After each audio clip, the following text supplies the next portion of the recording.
안녕하세요. 해원 컨설팅 연구소 소장 해원 이충곤입니다. 여러분들이 세상사 살면서 궁금한 점을 해원 생각으로 풀이해 드리고 있는데, 오늘은 어떤 시청자분이 녹음을 해서 보내지 않냐고 댓글 형식으로 질문을 해와서 그에 대해서 저희 해원 생각을 설명을 해 드리도록 하겠습니다. 먼저 질문이 이런 내용이네요. 반갑습니다.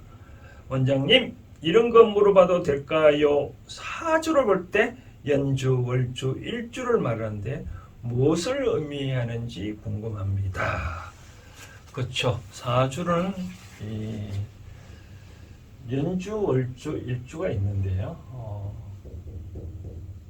사주는 말은 4개의 기둥이라 하잖아요.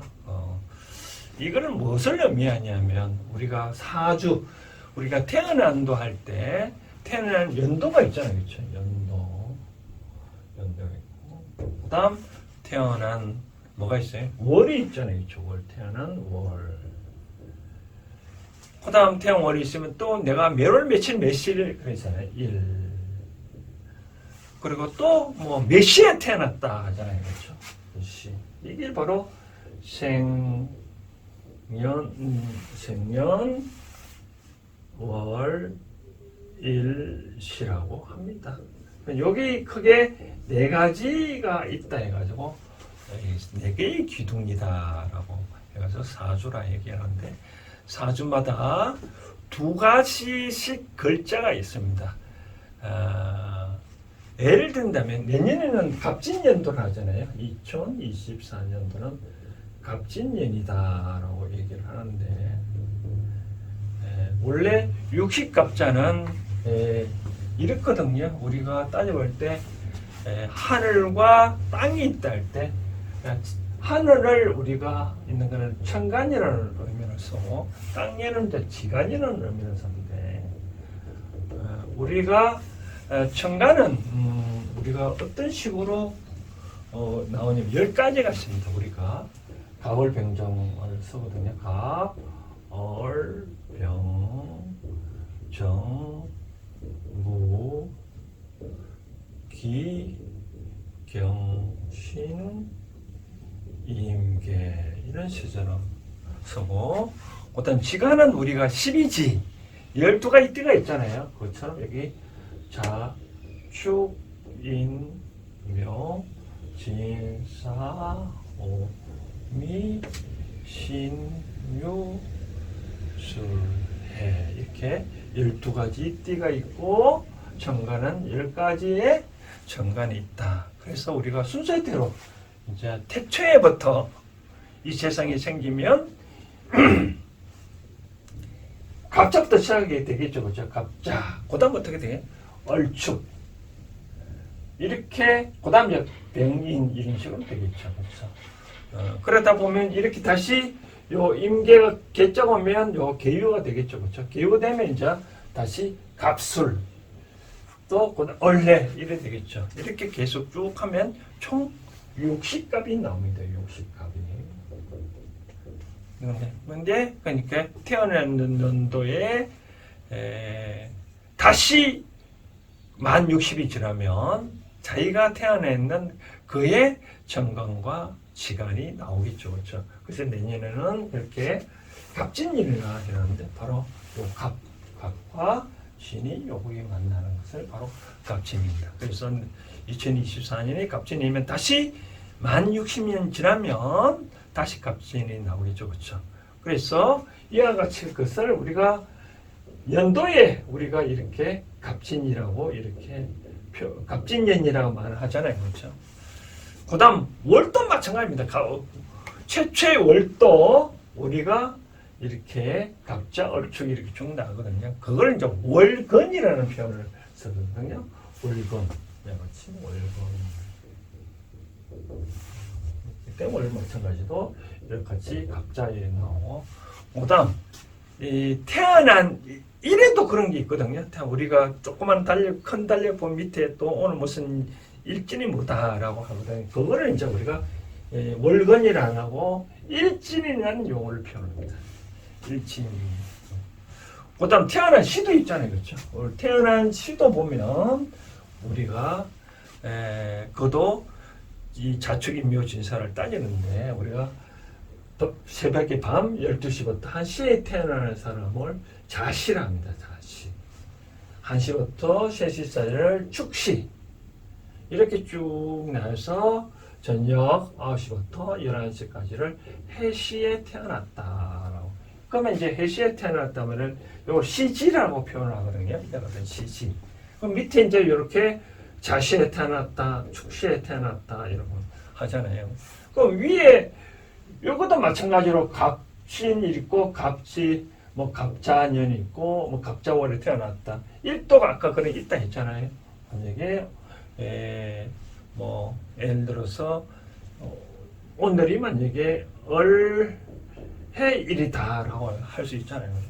그러면 시지도 마찬가지. 여기에 항상 글자는 천간과 지간이 나누어져 있다 했잖아요, 그렇죠? 천간과 지간. 지간이 있으면 천간이 있고 천간이 있으면 지간이 있다라고 하는데 지간에 아까 말한 자축인묘 진사로 나오고 천간에 갑을병정 무기경제로 나옵니다. 그러면 연월일도 마찬가지로 이렇게 두 가지 글자가 있으면 시도 마찬가지 자축인묘 진사를 나오는 거죠, 그렇죠? 자시, 축시. 그럼 이 천간은 어떤 식으로 정하느냐? 뭐 원리가 있는데 이런 식으로 원리 지납니다. 뭐 여러분들이 상식적으로 알아놓으면 좋은데 이런 뜻입니다. 우리가 갑, 얼, 병, 정, 무. 그다음 기, 갑을 병정 무, 기, 경신, 임계 이렇게 써놓고요. 뭐 상식적으로 여러분들이 사주로 공부를 하면 필요한데 뭐 사주 공부 안 하면 이런 거 필요 없겠죠, 그렇죠?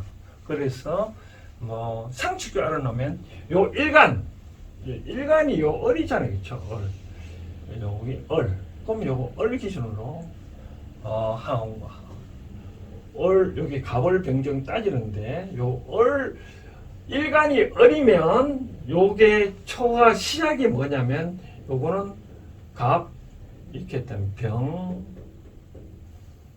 갑병 무경 임 이런 식으로 구분됩니다. 그래서 요거 을로 시작되는 거는 병으로부터 시작한다. 병은 쉽게 말해서 자시에 태어난 사람은 병자시가 되겠죠, 그렇죠? 이런 식으로 만약에 여기 갑에 태어나는 사람이다. 그래서 오늘 갑진일이다. 일에 태어나면 요 갑으로 시작하잖아요, 그렇죠? 그러면 요거는 시도 갑으로 시작을 한다. 그런데 요 일간이 만약에 정으로 시작하면 요거는 경으로 시작한다. 그러니까 경자 그런 식으로 출발한다라고 보시면 그렇게 하기 때문에 뭐 태어난 신만 딱 따져보면 사주팔자를 이 네 가지 기둥을 세워놓은 거는 좋겠죠, 그렇죠?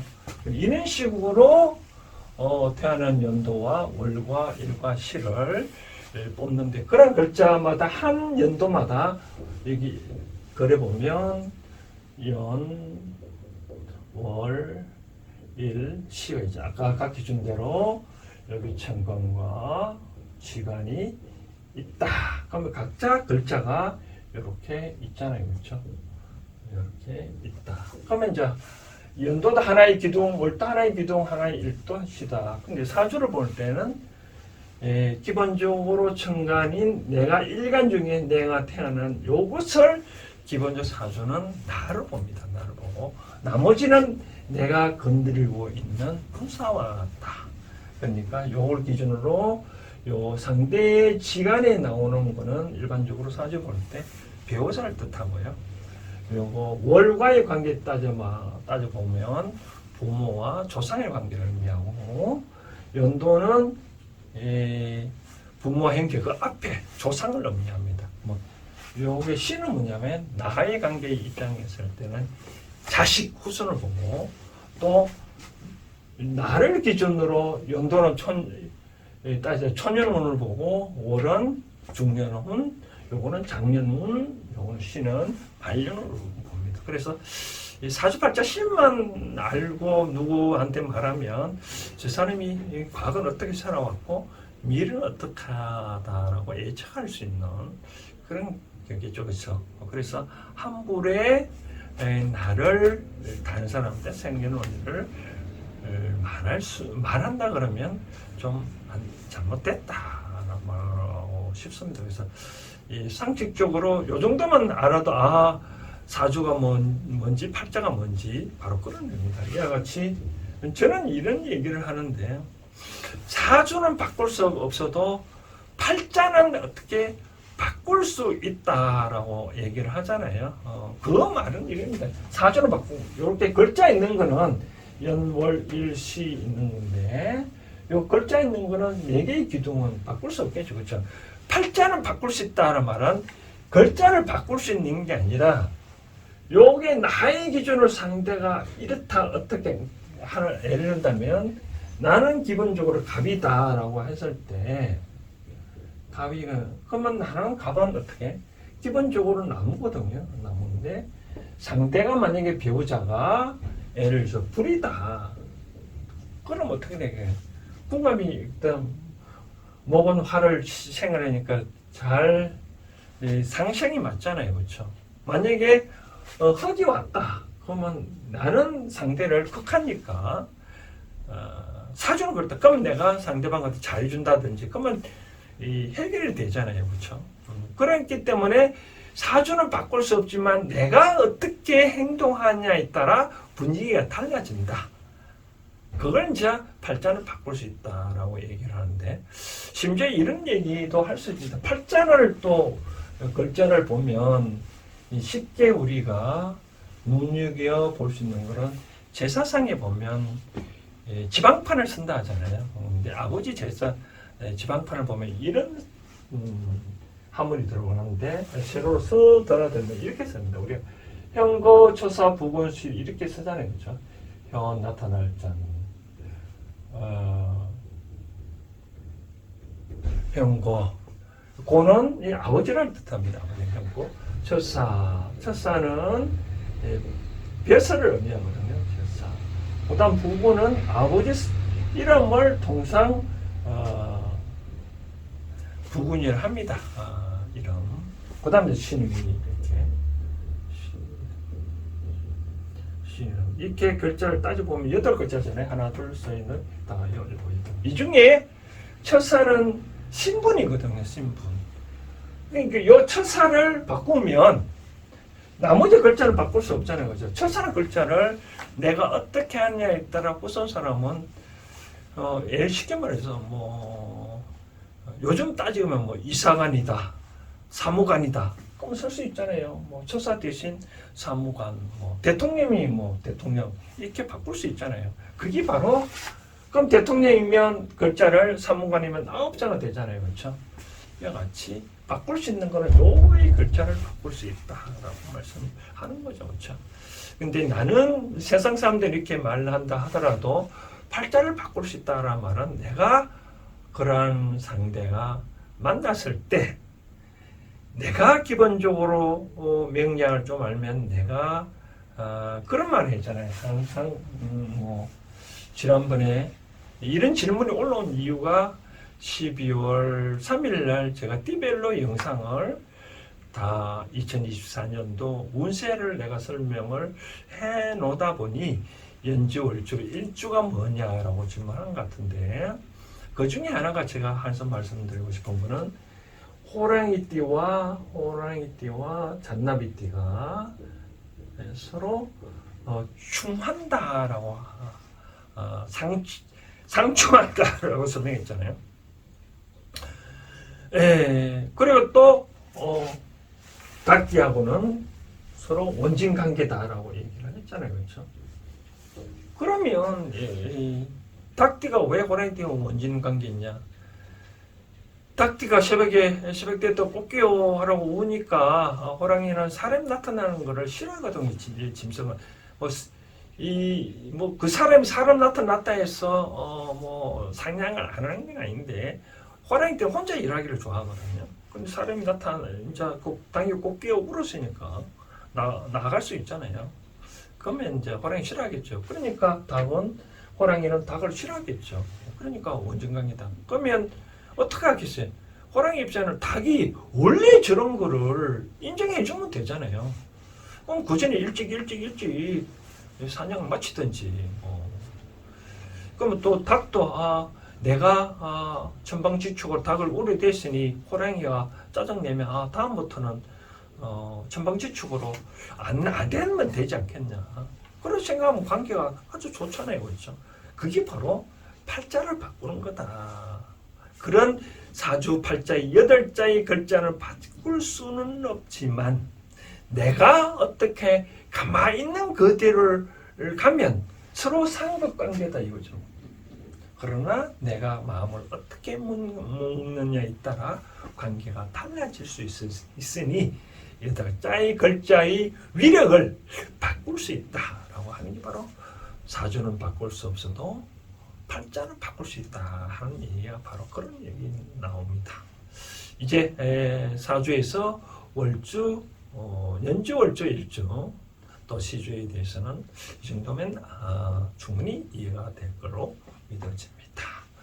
계속해서 세상에 궁금한 점을 녹음해서 보내주시거나 댓글로 남겨주시면 녹음을 보내실 때는 이메일 주소 댓글에 남겨 있으니까 참고를 하시고 계속적으로 많이 성원해 주시길 바랍니다.